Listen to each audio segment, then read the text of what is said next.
오늘은 세상과 싸우는 교회에 대해서 말씀을 전하겠습니다.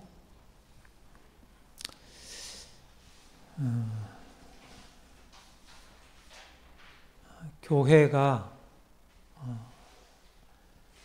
세상 정치에 대해서 어떻게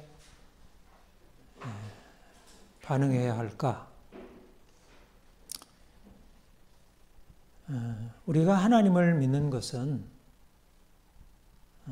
우리의 영혼이 우리의 영의 아버지 되시는 하나님을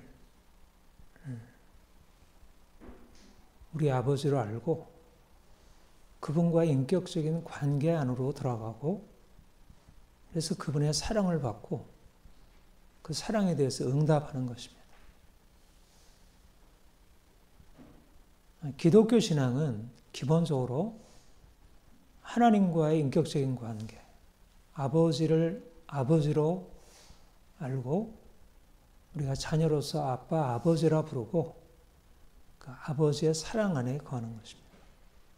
그리고 예수님, 우리를 위해 죽으시고 다시 사신 우리 주 예수님, 이제 그분이 우리의 삶에 들어오셔서 뭔가 관계를 맺으시고 우리가 그분을 우리의 주님으로 고백하고 그분을 따라 사는 것입니다. 그러니까 기독교 신앙은 기본적으로 우리가 주님과 맺는 내면적인 인격적인 관계예요.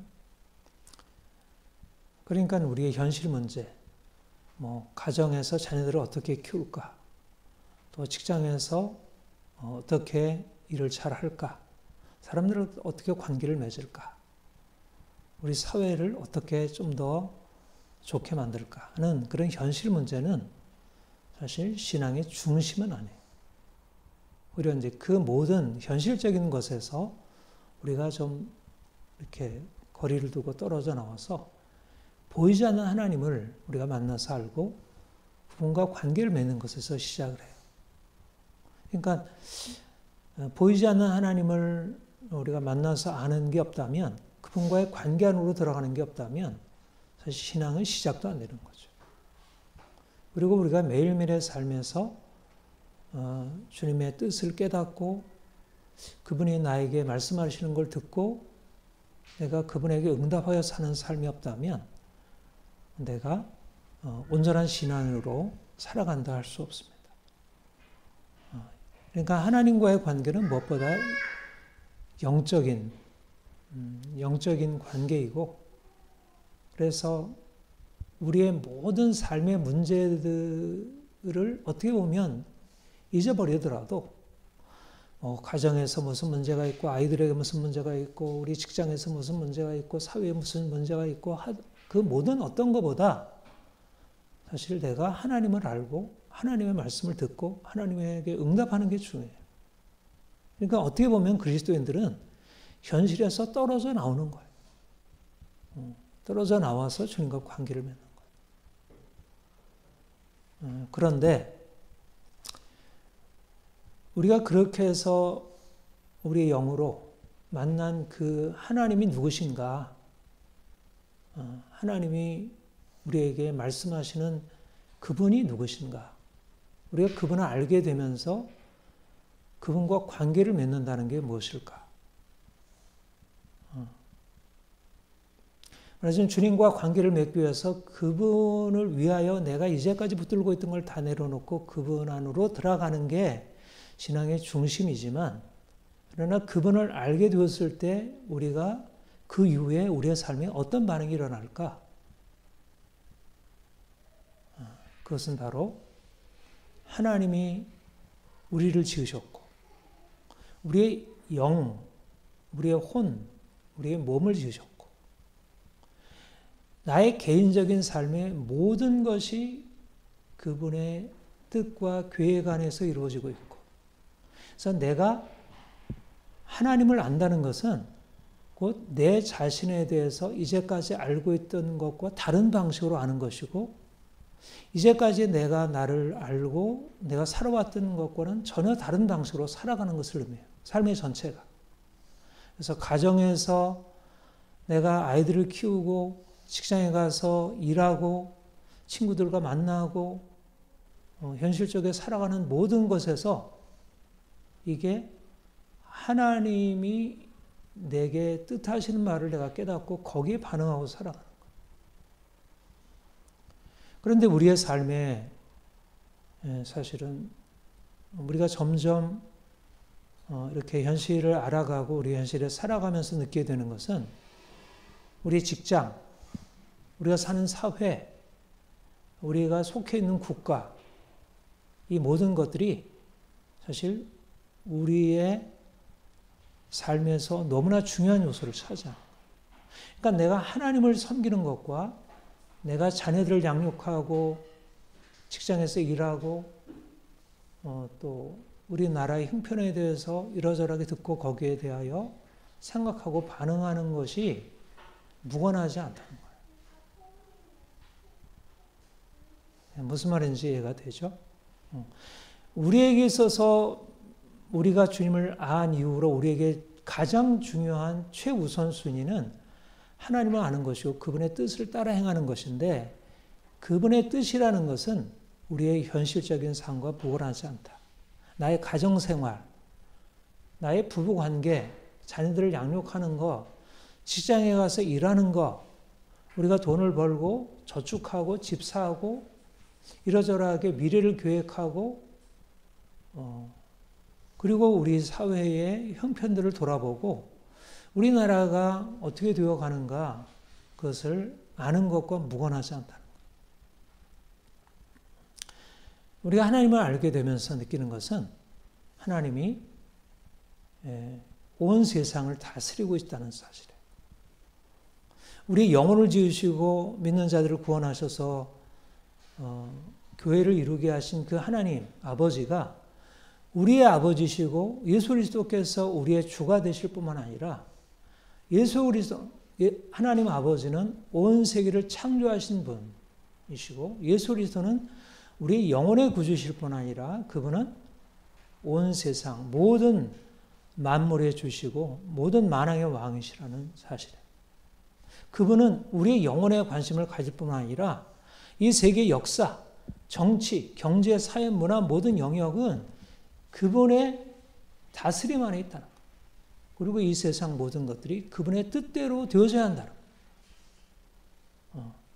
말하자면 우리가 하나님을 알고 우리의 하나님이 우리의 삶의 최우선순위가 된다고 할 때 그 의미는 하나님이 나를 구원하신 목적은 단지 내가 예수님 만나가지고 구원받아서 죽음 이후에 영원한 천국에 들어가는 것만이 아니고 이 땅에 사는 동안 내가 살아가는 삶의 모든 것에서 하나님의 뜻을 이루는 것, 자녀들을 말씀 안에서 가르치는 것, 가정을 하나님의 뜻으로 세워가는 것, 내가 직장에서 일하는 것이 하나님의 뜻에 합당하게 되어지는 것, 우리의 나라가 하나님의 뜻대로 세워지도록 내가 하나님의 뜻을 생각하고 주기도문에서 주님께서 가르쳐주신 기도대로 당신의 뜻이 하늘에서 이루어진 것 같이 이 땅에서도 이루어지기를 원합니다. 우리 나라 안에서도 하나님의 뜻이 이루어지기를 원합니다. 그게 우리가 하나님을 알고 믿음으로 살아간다는 의미하는 것이죠.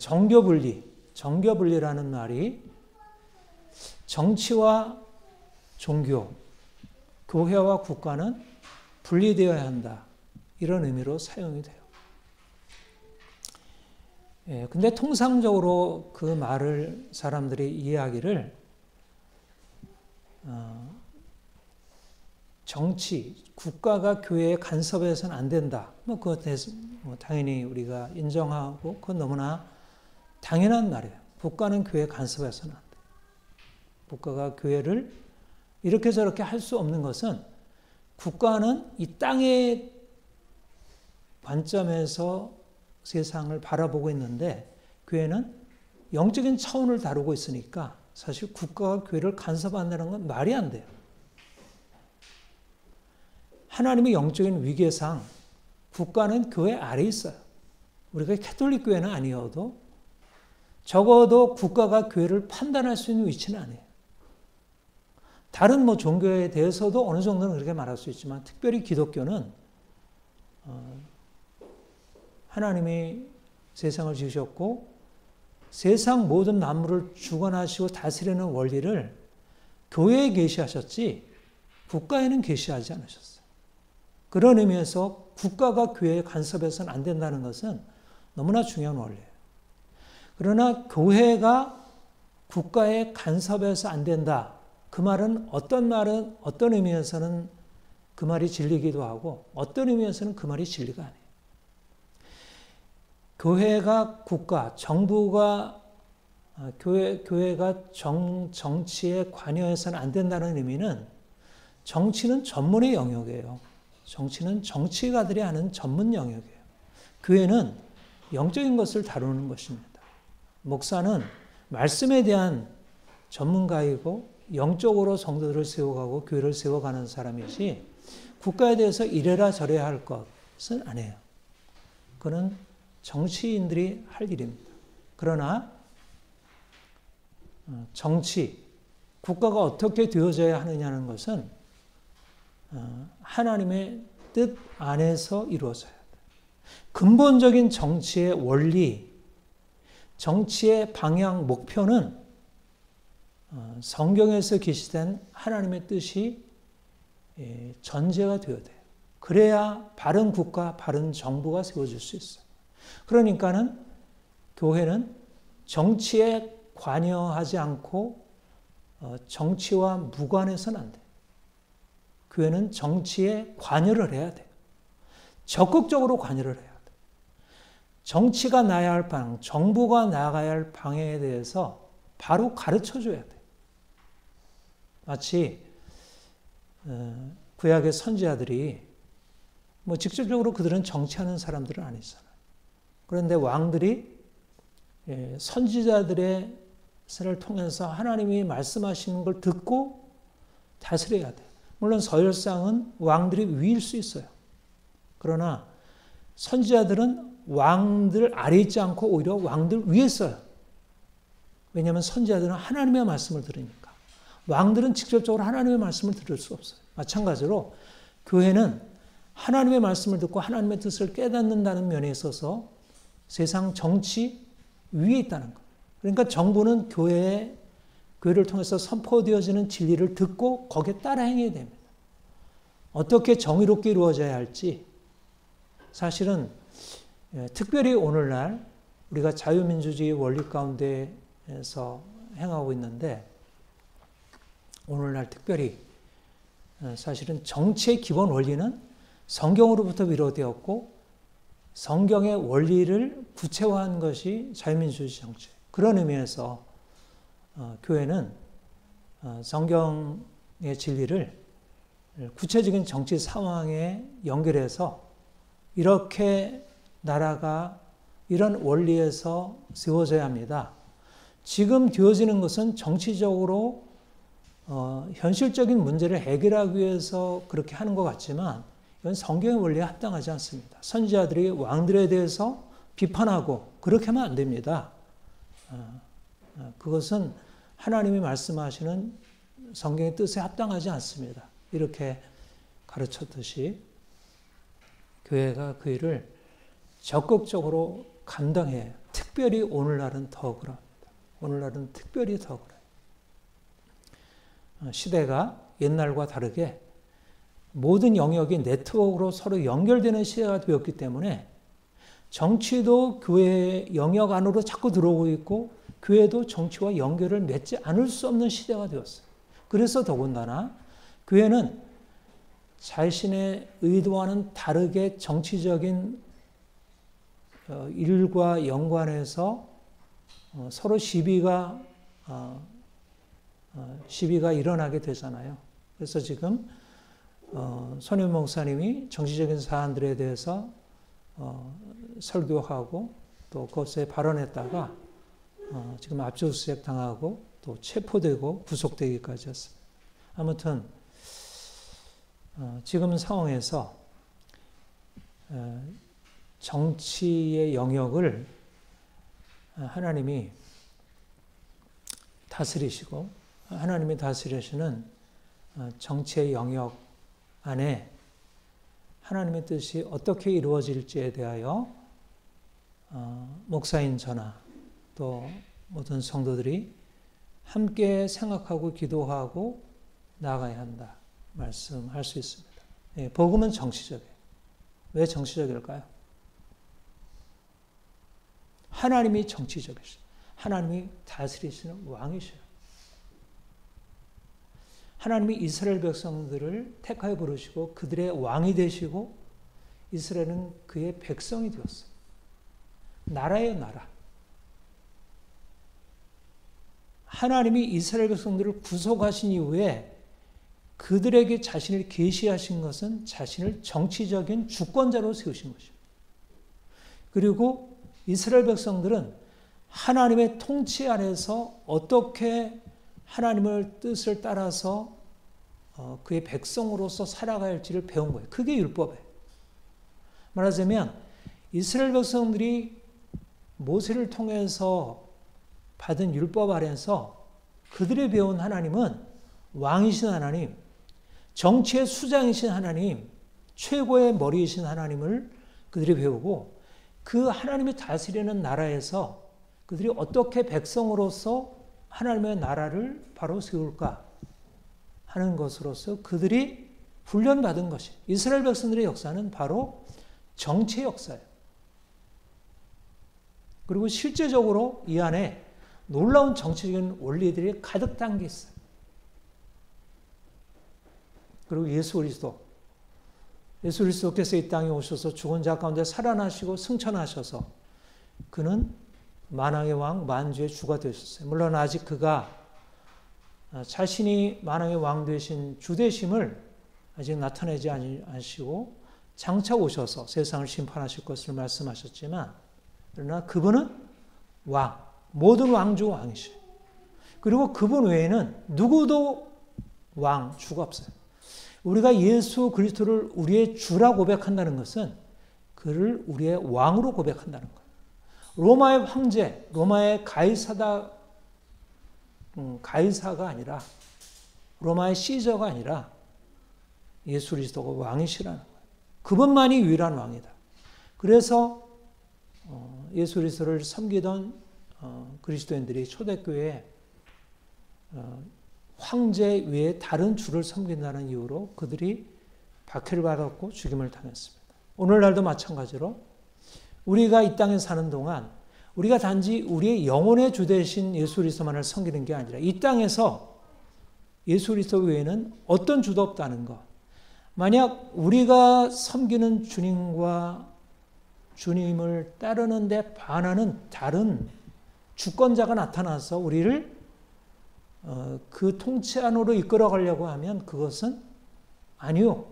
내가 섬기는 주는 오직 예수 그리스도 그분 한 분뿐입니다. 나의 왕은 예수 그리스도시지 만약 내가 다른 주를 섬긴다면 나는 배반자가 되는 것입니다. 나는 그분에게 속해 있고 다른 인간 왕, 인간 통치자를 따르지 않습니다.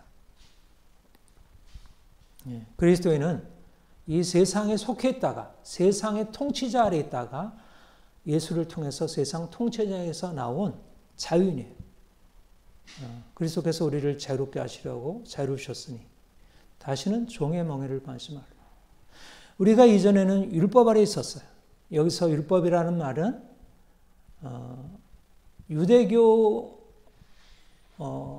유대교인들이 가지고 있었던 그런 유대인들의 율법도 의미하지만 세상의 율법의 모든 것, 말하자면 세상 통치자들이 세운 율법, 이 세상의 권력을 의미해요. 우리가 주님을 만난 뒤에 우리는 세상 권력, 세상 통치로부터 나와서 예수 그리스도의 새로운 통치 안으로 들어간 자유인들이에요. 우리는 주권자가 바뀐 사람들입니다.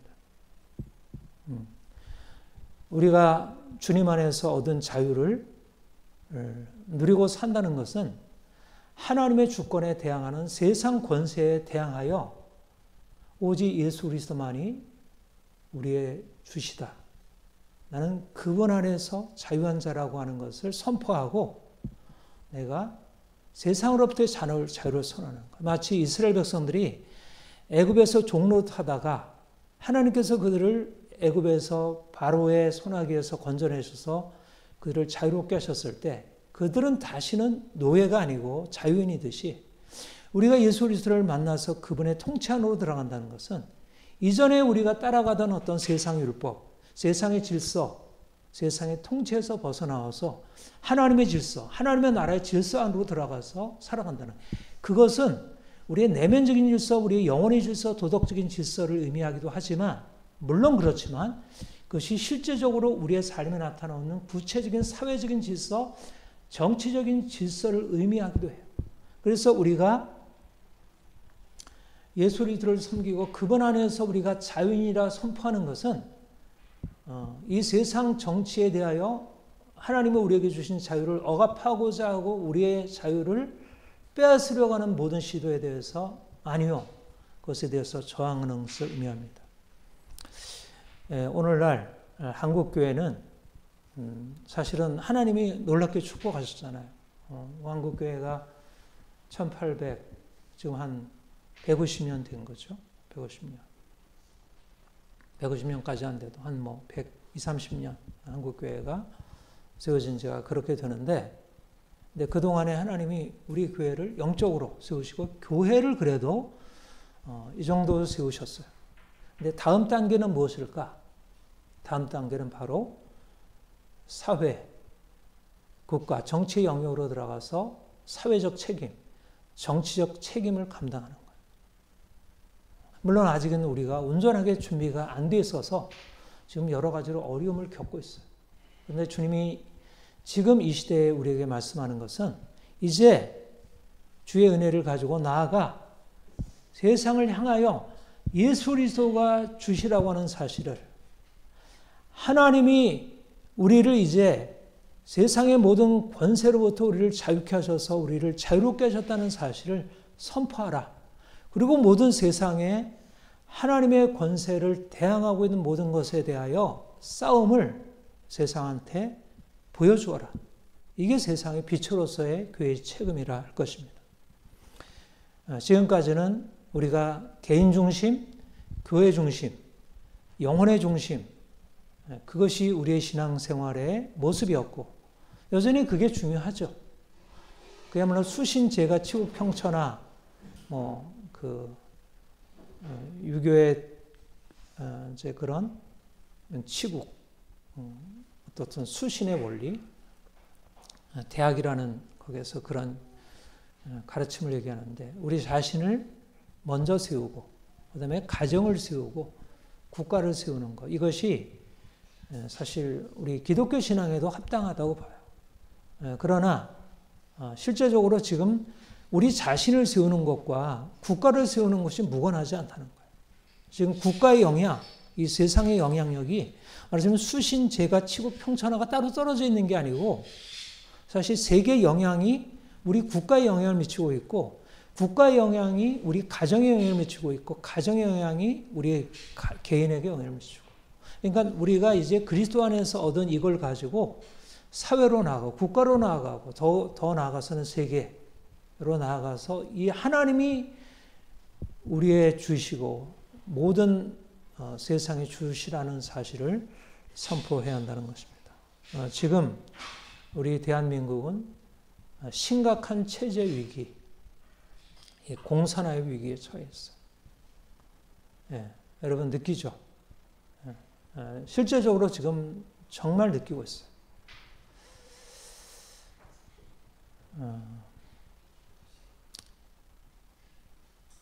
윤 대통령이 12월 3일 비상계엄 선포한 이후로 우리나라가 심각한 반국가 세력에 의해서 체제가 전복될 위기에 있다.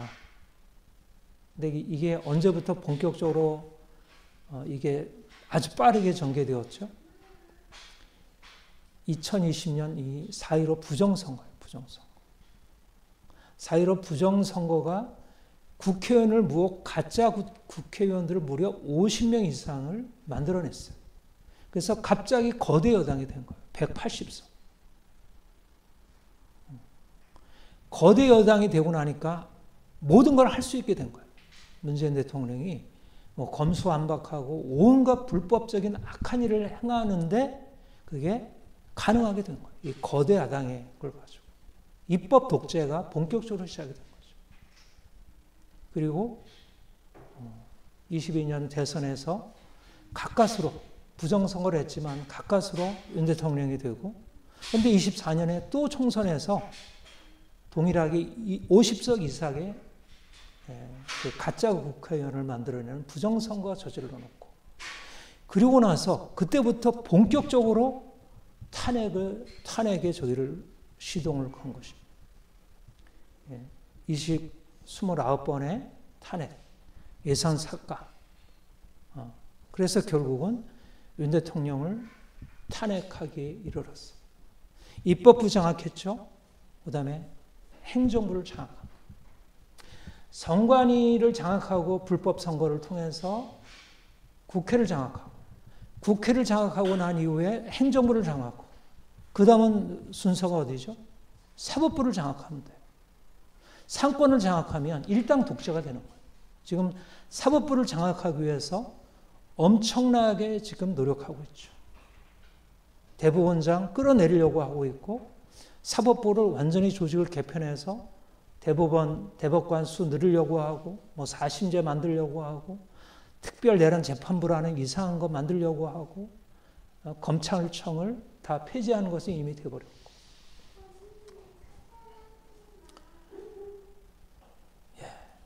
뭐 앞으로 일어날 일은 너무나 사실 그대로 진행된다면 너무 끔찍한 일, 진짜 공산화, 북한이나 중국과 같은 그런 실질적인 공산화가 일어날 위기에 처해 있습니다. 80년대부터 주사파, 주체사상파가 이 운동권을 장악하고 이게 사회 전 영역으로 퍼져나가서 민노총, 전교조, 그리고 나서 이제는 사실은 국회까지 들어오고 행정부까지 장악하고, 말하자면 이 주사파의 영향 아래서 문재인 대통령이 되고 이재명 대통령이 되고, 대통령이 바로 이 주체사상이라는 공산주의 운동가들의 그 적극적인 운동의 일환으로서 여기까지 오른 거예요. 얼마나 놀라운 일이 일어난 거예요. 뭐 베네수엘라 이런 데도 있고 홍콩도 있지만 좀 종류가 달라요. 우리나라는 실제적으로 아주 오랜 자고 정교한 일로 인해서 일어난 일이에요. 그러니까 이게 몇십 년 동안 일어난 일이어서 사실 쉽게 해결되기 쉽지 않아요. 그리고 특별히 지금 온 세계를 장악하고 있는 게 이 중국 공산당들의 작업이잖아요. 부정선거 퍼뜨리고, 마약, 밀매, 뭐 온갖 그런 해킹, 그리고 산업, 뭐 모든 영역에 있어서 이 하이브리드 전을 통해서 세상을 완전히 그들의 수중 안으로 하려고 하는 일들이 지금 일어나는 중에 바로 가까이에, 바로 위에 있는 중국 공산당을 통해서 우리나라에 직접적으로 영향이 오고 있는데, 그것을 지금 넙죽넙죽 받아들이는 정부가 두 번이나 탄생한 거예요. 지금 그 일이 진행이 되고 있어요.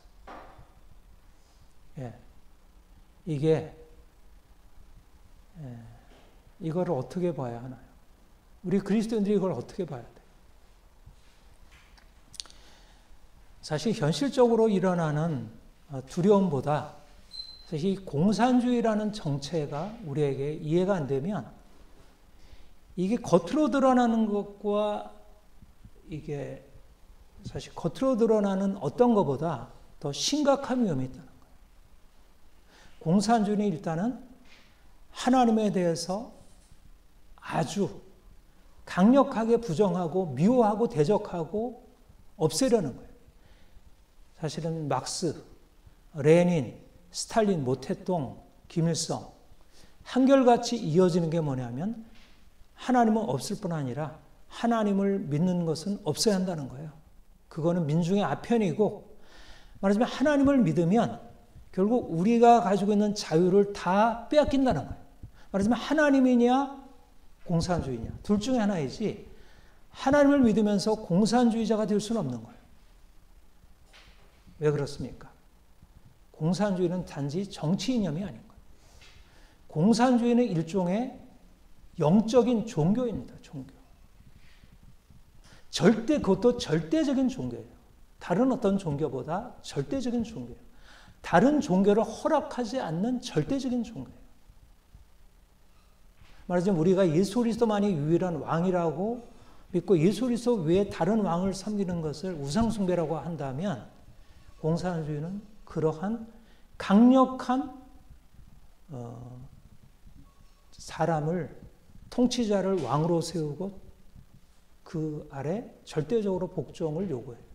그러니까 만약 공산주의 외에 다른 것을 믿고 섬기게 되면 그것은 반동분자, 가장 위험한, 그들이 가지고 있는 정치를 하나로 하나의 원리 안에서 모든 삶을 다 관리하고 통치해야 되는데, 김정은이 통치자가 되어야 되는데 누군가 대신해서 다른 그 마음을 다른 것에서 드리게 되면 하나님 외에 다른 것을 섬기는 것 같이 우상숭배가 되는 거예요. 그러니까 그들에 대하여 이제 어떠한 탄압이라도 어떠한 박해라도 다 허용이 되는 거죠. 그게 공산주의입니다. 공산주의. 근데 그 공산주의가 지금 우리 안에 시작이 된 거예요. 그 공산주의 영이 우리 안에 들어와서 사람들의 마음을 사로잡고 실제적으로 그것이 우리나라 정치 상황, 모든 상황 안으로 들어오고 있다는 것. 근데 이거를 사실 누가 막을 수 있을까? 이것을 어떤 정치적인 여러 가지 사회 운동, 이걸 통해서 막을 수 있는 게 아니라는 거예요. 왜냐하면 이거는 그야말로 오직 예수 그리스도, 그분 한 분만을 위해서, 여기 우리 본문에 말씀하고 있는 것처럼 예수 그리스도에는 다른 주가 없다. 그래서 내가 가지고 있는 모든 것을 다하여 가족도 남편도 아내도 자식도 부모도 할 것 없이 모두 다 버리고 나를 따라와. 이게 바로 공산주의 그거잖아요. 우리가 다음 주에 그걸 살필 텐데, 근데 우리가 사실 이러한 어떤 절대적인 종교화된 공산주의를 누가 대항할 수 있겠어요? 그러니까 이것은 내가 목숨 바쳐서 내가 섬기는 하나님을, 온전히 하나님을 나의 하나님으로 섬기는 자들 외에는 이것을 대항할 수 없다는 거죠. 그리고 이거 영적이니까, 영적인 강력한 세력이기 때문에 이게 기도로 무장하고 이것과 싸우지 않으면 이것을 대항할 수 없습니다. 그러니까 체제 위기인데, 정치적인 위기, 사회적인 위기, 문화적인 위기, 우리의 삶의 모든 것의 위기일 뿐 아니라 영적인 위기다. 그래서 그리스도인들에게 있어서 이것은 그냥 넘어갈 수 있는 게 아니고요. 이거는 직접적으로, 그야말로 이거는 정교 분리, 교회와 분리된 정치적인 문제가 아니라 국회의원들이 어떻게 하고 지금 장관들이 어떻게 하고 대통령이 어떻게 하고 법관들이 어떻게 하고 하는 그런 문제가 아니고, 이거는 바로 지금 우리가 거기에 참여하지 않으면 이 나라가 정말 나락으로 떨어지는 상황을 누구도 막아낼 수 없다는 거예요. 네? 모스탄 회사가 K10회 거기에서 그런 강의를 했는데, 말하자면 지금 중국이 이끌고 북한이 함께하고 러시아, 이란이 함께하고 있는 이 지금 절벽으로 이끌어가는 그 기차 트랙이 그쪽으로 이제 막 떨어지고 있는데, 또 하나는 미국이 이끌고 있는 어떤 자유, 민주, 평화, 번영을 향해서 나가는 한쪽 트랙이 다른 기차가 가고 있는데, 우리가 이쪽 미국에서 이끄는 그 트랙을 타고 있다가 이제 이쪽 중국이 이끄는 절벽으로 나락으로 떨어지는 그 트랙에 지금 타고 있다는 거예요. 그쪽으로 가게 되었다는 거예요. 그러면 어떻게 하겠느냐? 그냥 이걸 그대로 내버려 두겠느냐? 그분이 이제 미국을 향해서 호소하기를, 그냥 내버려 두면 안 됩니다. 이게 한국이 중국 타는 이 기차를 그냥 따라가도록 그냥 내버려 두면 이건 한국만 무너지는 게 아니라 이게 미국 자유주의 전 세계 영역 안에 심각한 위기가 옵니다. 이건 빨리 여기에서 참여해서 한국을 구원해 줘야 합니다. 이런 메시지를 냈는데 사실 교회를 향해서도 동일하게 그렇게 말할 수 있습니다. 말하자면 이게 다 우리 모두를 다 함께 지금 이재명 민주당이 지금 함께 그리로 나락으로 떨어뜨리는 길로 갈고 있는데 이것을 그냥 내버려 두었다가는 심각한 위기 상황을 만나게 된다. 그러면 우리 한국교회가 여일에 대하여 여기에 대한 책임을 감당해야 한다.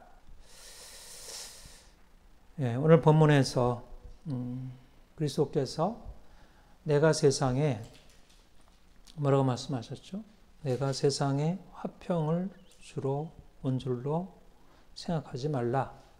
네, 우리 같이 한번 읽을까요? 시작. 내가 세상에 화평을 주러 온 줄로 생각하지 말라. 화평이 아니요 공을 주러. 네. 우리가 성경을 한 곳만 읽으면 사실은 오해할 게 많아요. 예수님이 화평을 주러 온 것이 아니고 검을 주러 왔다. 세상에 평화를 주러 오신 분이 아니라 세상에 전쟁을 일으키러 오셨다는 거예요. 네? 근데 예수님이 누구시죠? 예수님은 평화의 왕이셔요. 그 이름이 평화의 왕이에요. 프린스 오브 평화의 왕자, 프린스 오브 피스. 이사야서 9장 8절에 보면 우리 성탄절에 읽는 구절이죠. 그리스도는 그의 이름은 기묘자라, 모사라, 전능하신 하나님이라, 공전하신 아버지라, 영존하신 아버지시라, 평강의 왕이라 할 것이요. 평강의 왕. 그분은 이름이 평화의 왕이셔요. 평화의 왕. 그분은 이 땅에 평화를 주시기 오셨어요. 여러분, 왜 세상에 평화가 없었어요? 이 말은 무슨 말이냐면 세상에 평화가 없었다는 거예요. 세상에 평화가 없어요. 왜 평화가 없죠? 왜 가정에 평화가 없고 이 사회에 평화가 없고 나라에 평화가 없고 나라 간에 평화가 없을까요? 뭐로 인해서 평화가 사라진 것이죠? 죄로 인해서. 아담이 범죄함으로 하나님과의 평화가 깨어졌고 하나님과의 평화가 깨어지니까 하나님의 진노 아래에 있는 인간이 죄 아래에서 내 안에 육체의 욕망을 따라 다른 사람의 것을 빼앗고 그래서 고통스럽고 또 대항해서 싸우고 이게 세상에 평화가 없는 이유입니다. 성경의 관점에 의하면 평화는 어디에 기초하냐면 정의에 기초해요. 정의. 하나님의 통치, 하나님의 통치는 정의와 평화의 통치. 바로 그 이사야서 9장 6절 이하에 뭐라고 나왔냐면 예수 그리스도가 다스리신 그 나라가 정의와 평화의 나라라 그렇게 말씀하고 있어요. 정의가 아니라면 평화가 없어요. 정의가 아니면. 여러분, 이 원리를 잘 기억해야 돼요. 그리고 이 원리를 전해줘야 돼요. 하나님의 통치 아래에 있는 나라의 결정적인 원리는 뭐냐면 정의가 평화의 근원, 토대라는 거예요. 정의가 없이는 평화도 없다는 거예요. 지금 왜 평화가 없느냐? 정의가 깨어졌기 때문에 평화가 없다는 거예요. 하나님을 떠나게 되고 사람들이 죄 아래 있고 자기 욕심대로 불의를 향하고 죄를 행하게 되니까 그래서 평화가 깨어지죠. 왜 가정의 평화가 깨어지죠? 왜 부부간의 평화가 깨어지죠? 정의가 깨어져서 그래요. 왜 나라의 평화가 깨어지죠? 정의가 깨어져서 그래요. 정의가 회복이 되어야 되죠. 이사야 48장 22절 여호와께서 말씀하실 때 악인에게는 평강이 없다. 누가 평강을 지닐 수 있냐면 하나님의 정의 안에 있는 사람들, 하나님과의 관계 회복을 통해서 정의롭게 된 사람들만이 평화를 누릴 수 있어요. 여러분, 평화를 누릴 수 있을까요? 여러분들 어때요? 여러분들에게 평화를 누릴 수 있어요? 네, 어떻게?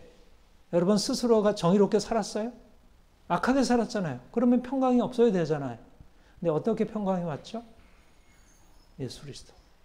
그분이 평화의 왕으로 우리에게 오셔서 우리를 위해서 평화를 만들어 주셨다는 거예요. 우리가 전에 죄 아래 있을 때는 하나님이 우리를 진노하시고 우리가 저주 아래 있었고 우리의 마음의 평화가 없었고 관계의 평화가 다 깨어져 있었어요.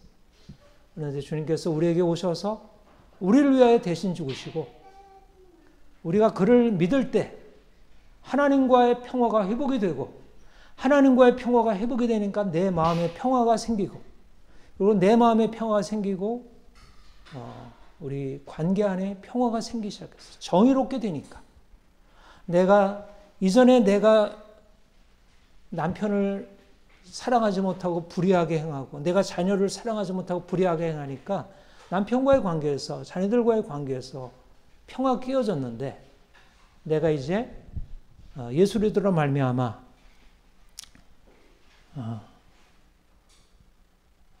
평화를 회복하고 정의를 회복하면서 내가 의롭게 되고 이제 평화를 누릴 수 있는 일이 일어나게 된 것이에요. 우리 주 예수 그리스도로 말미암아 하나님과 더불어 평화를 누리자. 여러분 계속해서 하나님과의 평화를 누리기를 축복합니다. 여러분 우리가 하나님과의 평화를 누리게 되면 세상과의 관계가 어떻게 될까요?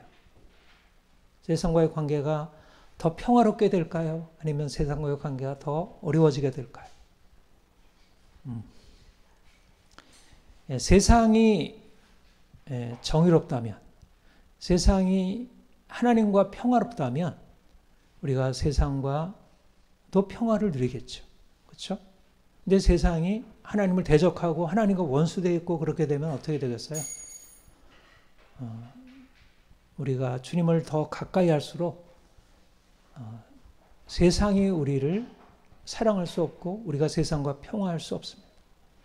주님께서 이 땅에 평화를 위해서 오셨다고 하셨는데 사실 이 세상에 오셔서 그분이 세상과 맺은 관계는 평화가 아니라 불화였어요.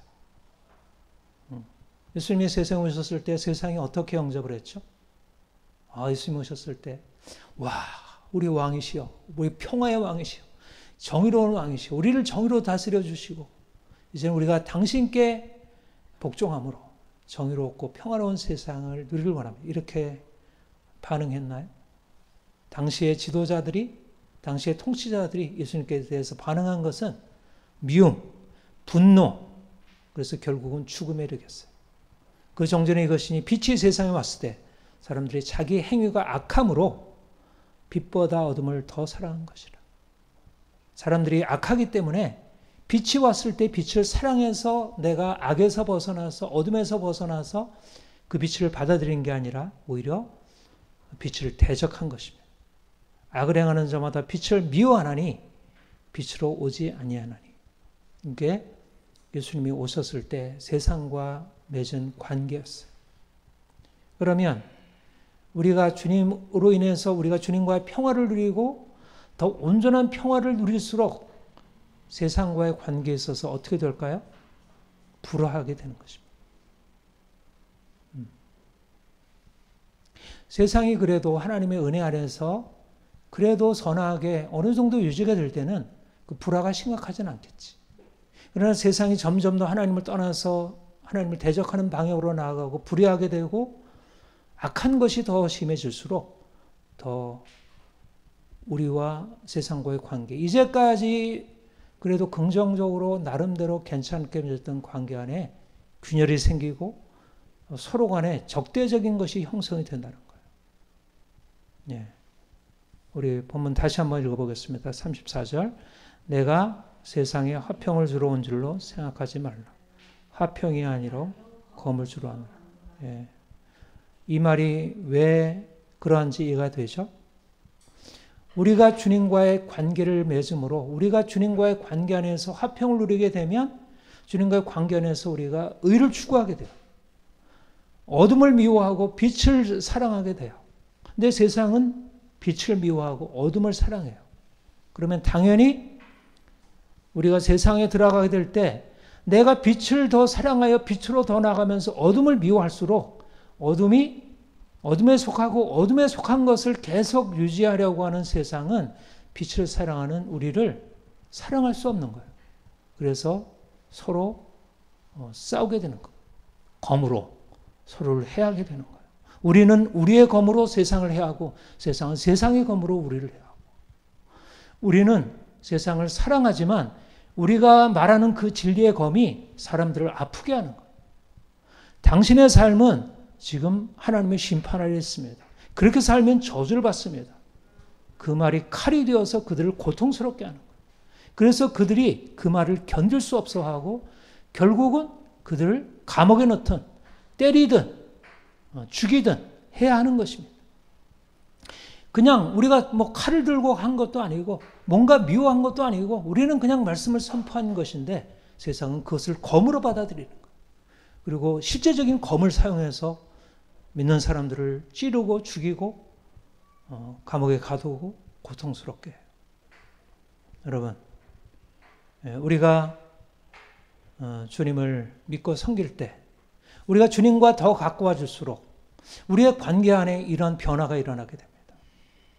여러분, 주님과 가까워지게 될 때 우리 안에 일어나는 것이 놀라운 평화이기도 하고 우리 안에 엄청난 어떤 회복, 치유, 의로움, 거룩함, 이것이 일어나기도 하지만 그로 인해서 세상이 거리가 생기는 거예요.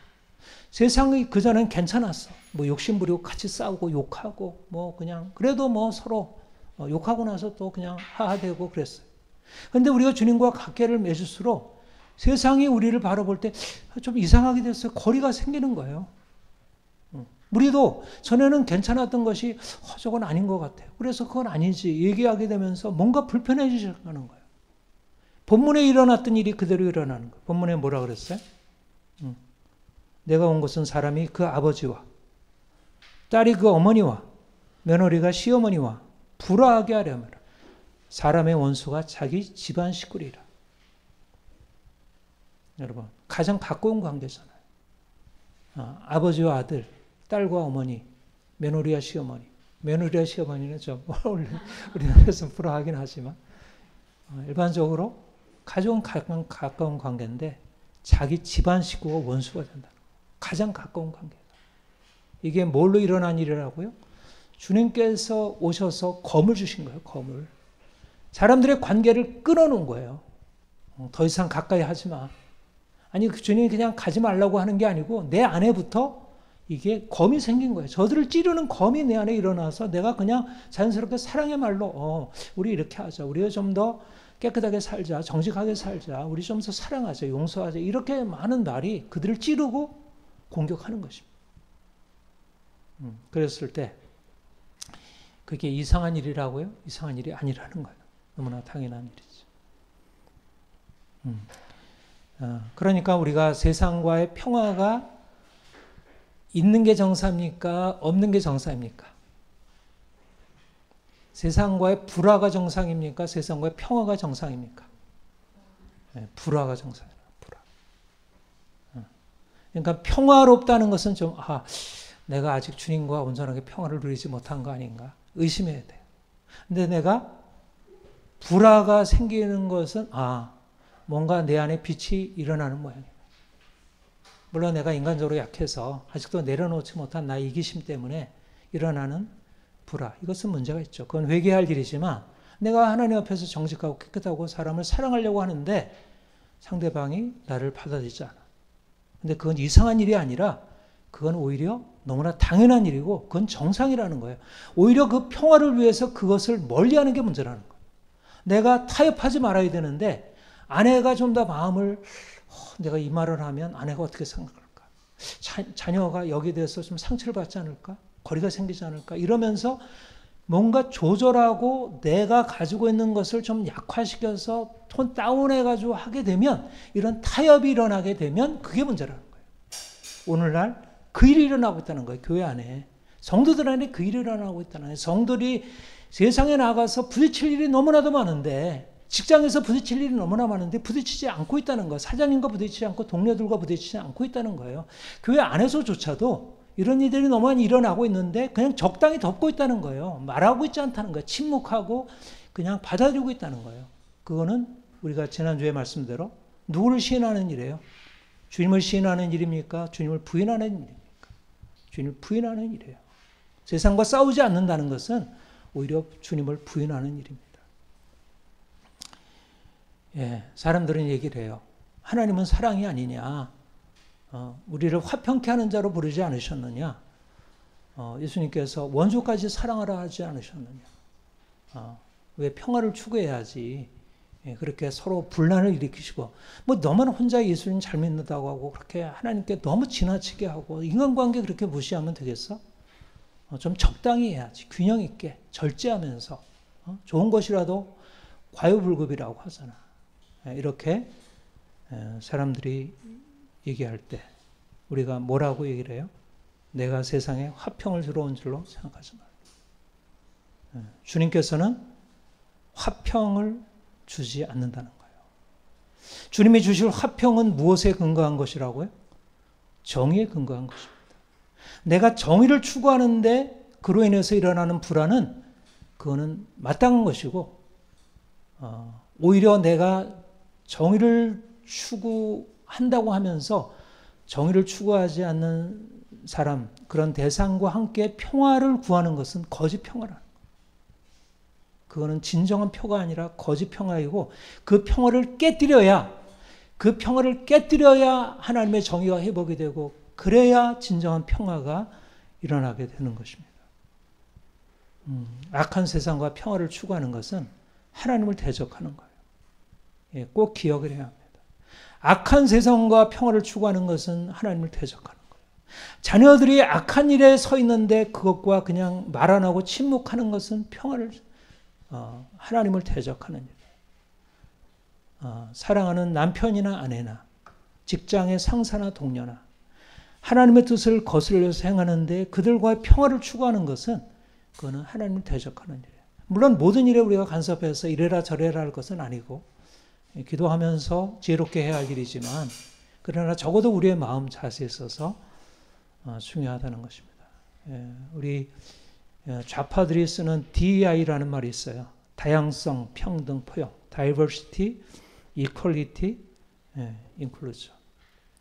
동성애, 뭐 트랜스젠더, 뭐 이슬람, 공산주의자 다 포용하고 그들을 존중하고 받아들이자. 괜찮은가요? 이게 믿는 사람들의 사랑인가요? 이건 세상과의 평화를 추구하는 일이고 이거는 하나님을 대적하는 일입니다. 여러분, 우리가 주님과 관계를 맺을수록 주님과 깊이 관계를 맺을수록 우리 안에 일어나는 일은 뭐냐면 죄에 대한 강한 분노와 죄에 대해서 강하게 대적하려는 열정이에요. 우리 안에 있는 것에 대해서 또 우리 밖에 있는 것에 대해서. 나와 상관없는 일이 아닙니다. 동성애자들 동성결혼, 트랜스젠더, 이 PC, 이 이슬람, 이 공산주의 이것은 나와 상관없는 일이 아니에요. 이거는 하나님의 주권을 대적하고 하나님을 끌어내리고 마귀를 그 자리에 앉히려고 하는 악한 시도들입니다. 전 세계가 이러한 영적 전쟁에 지금 들어가고 있습니다. 미국이 그렇고 영국이 그렇고 프랑스가 그렇고 독일이 그렇고 스웨덴이 그렇고 호주가 그렇고 캐나다가 그렇고 모든 나라들이 지금 이런 영적 전쟁 안으로 들어가고 있어요. 좌파와의 전쟁은 영적 전쟁이에요. 이들과의 평화를 추구할 수 없습니다. 평화를 추구한다는 것은 싸움을 추구하는 것입니다. 우리는 죄와 죄인을 구분합니다. 죄를 미워해야 죄인을 사랑할 수 있어요. 우리가 이재명도 사랑할 수 있어요. 우리가 김정은도 사랑할 수 있어요. 그러나 김정은을 사랑하고 이재명을 사랑한다는 것은 이재명이 가지고 있는 죄를 철저하게 깨뜨리는 것을 전제하는 것입니다. 근데 깨어질까요? 그가 회개할까요? 김정은이 회개할까요? 네. 뭐 하나님이 능치 못하심이 없는 하나님이 하실 수 있지만 그러나 거의 불가능이라 생각해요. 그래서 우리가 죄를 죄 죄인을 사랑하지만 그 안에 있는 죄 때문에 그 죄인마저도 대적하고 싸우지 않을 수 없는 것입니다.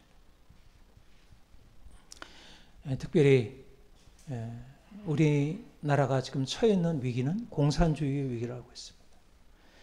공산주의는 화평할 수 없습니다. 공산주의와 화평하는 것은 정말 위험한 일이에요. 지금은 한국 교회 안에, 신학자들 안에 이 공산주의자들과도 화평할 수 있다는 거짓 평화를 가지고 있는 사람들이 너무 많아요.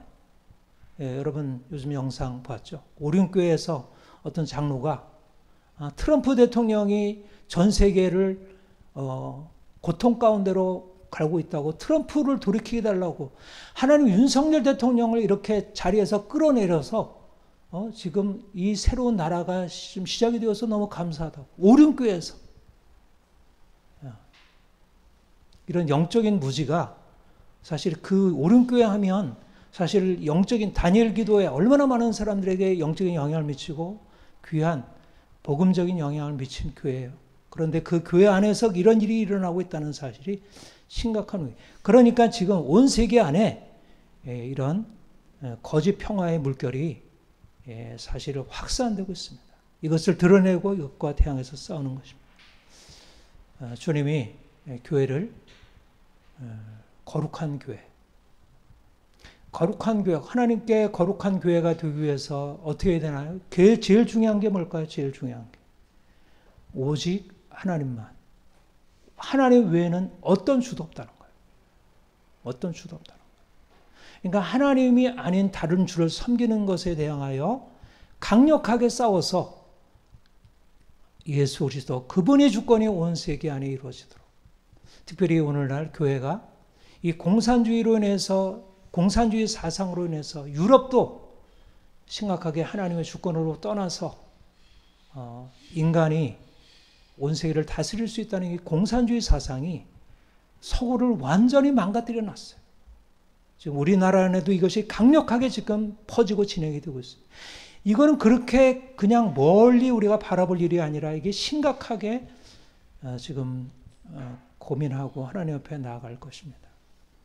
나는 선한 싸움을 싸우고 나의 달려갈 길을 마치고 믿음을 지켰으니 사도 바울이 디모데후서에서 고백한 말씀입니다. 지금 하나님께서 우리에게 영적인 싸움, 선한 싸움을 명하시고 있습니다. 우리가 더 이 싸움을 위하여 하나님께 기도하며 하나님, 내가 하나님의 뜻을 알기 원합니다. 지금의 이 상황 가운데서 하나님이 내게 무엇을 말씀하시는지, 내가 무엇이 준비되어야 할지, 어떤 면에서 내가 세상과 싸우기 위해서 돌이켜야 할지, 내가 아직도 세상에 속해 있지 않은지, 내가 세상과의 거짓 평화를 추구하고 있지 않은지, 이 시대에 대해서 너무 무관심하고 무지하지 않은지 하나님께 기도하며 묻고 그분이 말씀하는 걸 듣고 반응해야 돼요. 저는 지금 하나님이 교회를 향해서 새로운 말씀을 하시고 있다고 생각해요. 이전과는 다른 말씀. 이전과는 다른 말씀을 하고 있다고 생각해요. 세상으로 들어가라는 거예요. 그리고 들어갈 준비를 갖추라는 거예요. 말씀을 더 깊이 묵상하고 읽고 기도하고 또 무엇보다 이 시대에 대해서 알아야 돼요. 공부해야 돼요. 정치에 대해서 사명을 가지고 들어야 돼요. 역사를 공부해야 되고 정치를 공부해야 되고 사상을 공부해야 되고 지금 국제 정치 관계들을 공부해야 되고 이거는 그냥 나는 그런데 별로 관심이 없어요. 나는 그냥 자녀들 키우고 직장 일하고 이것이면 돼요. 아닙니다. 이거는 우리 모두의 문제예요. 모두의 문제. 특별히 이 나라가 하나님의 뜻 가운데 세워지도록 또 하나님의 교회가 이 나라를 위하여 사명 감당할 수 있도록 우리 한국 지금 이 정치 상황, 위기의 상황 가운데 하나님의 속히 해결을 주시도록 그래서 북한을 구원할 수 있도록 중국을 바꿀 수 있도록 전 세계를 장악하고 있는 이 악한 영의 세력들, 이 공산주의 이데올로기의 영향 아래에 있는 그런 세력들을 대항해서 싸울 수 있도록 위해서 기도하고 우리가 준비되어지길 바랍니다. 기도하겠습니다. 하나님 아버지,